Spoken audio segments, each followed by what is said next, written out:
Friends, आज आपण करणार आहोत मोठ्या सुकटची भाजी। त्यासाठी लागणारे साहित्य: कांदा, टमाटर, आलं लसणाची पेस्ट, कढीपत्ता, कोथिंबीर, मीठ, मिक्स मसाला, हळद, हिंग, कोकम, धना पावडर आणि गरम मसाला। आता आपण फोडणीला कढीपत्ता टाकला, आलं लसणाची पेस्ट, त्याला चांगल्या पद्धतीने परतून घ्यायचे थोडंसं ब्राऊन होईपर्यंत। आता आपलं आलं लसूण छानपैकी मस्त गोल्डन ब्राऊन झालेलं आहे। आता आपण पुढचं साहित्य टाकणार आहोत: कांदा, त्यालाही छानपैकी आपण ब्राऊन होईपर्यंत परतायचं आहे। आपला कांदाही आता छानपैकी गोल्डन ब्राऊन झालेला आहे। आता नेक्स्ट साहित्य टाकणार आहोत आपण टमाटे, त्यालाही मस्त परतून घ्यायचं आहे। मोठ्या सुकटच्या भाजीमध्ये आपण वांगे आणि बटाटे सुद्धा घालणार आहोत। तर वांगे आपण थोडी छोटी किंवा मीडियम साईजची घेतली तर टोमॅटो आता मस्तपैकी शिजलेला आहे। आता त्यामध्ये आपण टाकणार आहोत सुकट।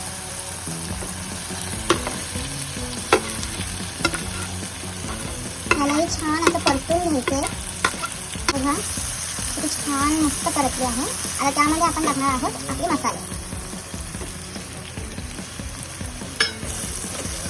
त्याला व्यवस्थित तेलामध्ये मिक्स करून घ्यायचं आहे, जेणेकरून सगळीकडे सेम प्रमाणामध्ये मसाले सुकटला लागतील। यामुळे मसाले जळतही नाही आणि छान चव येते। टाकणार आहोत वांगी आणि बटाटे।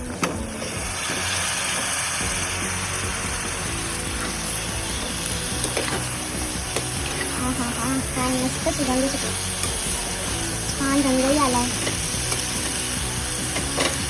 म्हणजे अर्धा ग्लास आपण पाणी टाकणार आहोत। थोडंसं पाणी टाकूया, जेणेकरून ते खाली लागणार नाही आणि छानपैकी शिजूनही निघेल। पण झाकण मारून ठेवूया 5 ते 10 मिनिटं, त्यानंतर आपण परत बघूया। आता सुकट आपली चांगली परतून झालेली आहे, वांगी बटाटे सुद्धा। आता आपल्याला त्याच्यावरती झाकण ठेवायचं आहे आणि 10 ते 15 मिनिटं बारीक गॅसवरती शिजू द्यायचं।